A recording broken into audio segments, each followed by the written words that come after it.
Hi అండి, అందరికీ నమస్తే. Welcome back to my channel. Devi నవరాత్రుల్లో మొదటి రోజు మనకి అమ్మవారు శైలపుత్రి దేవి అనే రూపంలో మనకి దర్శనమిస్తారు. ఈ అమ్మవారికి కట్టు పొంగలి నైవేద్యంగా సమర్పిస్తారు. ఇప్పుడు కట్టు పొంగలి తయారు చేయు విధానం: 1 కప్పు బియ్యం, 1/2 కప్పు పెసరపప్పు తీసుకొని ఒక ప్యాన్లో దోరగా వేయించుకోవాలండి. లో టు మీడియం ఫ్లేమ్లో మంటను పెట్టుకొని కలుపుతూ ఉండాలి. ఇలా కలిపిన తర్వాత బౌల్లోకి ట్రాన్స్ఫర్ చేసుకొని కొన్ని వాటర్ యాడ్ చేసుకొని రైస్ని శుభ్రంగా కడగాలి. ఈ పప్పు బియ్యాన్ని అరగంట సేపు నానబెట్టాలండి. నానబెట్టడం ద్వారా మనకి రైసు తొందరగా ఉడికిపోతుంది. అరగంట తర్వాత ఒక బౌల్ పెట్టేసుకొని అందులో 1 కప్పు రైస్కి 7 కప్పుల వరకు వాటర్ని యాడ్ చేసుకోవాలండి. రుచికి సరిపడా సాల్ట్ వేసుకోవాలి. నేను 1 టేబుల్ స్పూన్ సాల్ట్ వేస్తున్నానండి 1 కప్పు రైస్కి. తర్వాత రైస్ యాడ్ చేసుకోవాలి. మీడియం ఫ్లేమ్లో రైస్ని ఉడికించుకోవాలండి. రైస్ని ఉడికించుకుందామండి. ఇప్పుడు పోపు ప్రిపేర్ చేసుకుందాం. ఒక ప్యాన్ తీసుకొని అందులో 2 టేబుల్ స్పూన్ నెయ్యిని వేసుకోవాలి.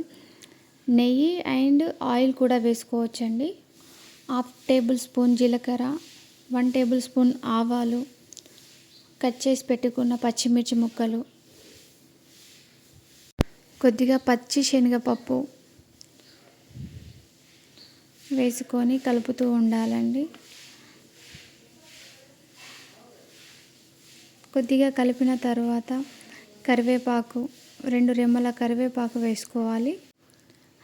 1/2 టేబుల్ స్పూన్ మిరియాలు, 4-5 వెల్లుల్లి రెమ్మలు పొట్టు తీసేసి వేసుకోవాలి. తురిమిన అల్లం కొద్దిగా, ఎండుమిర్చి,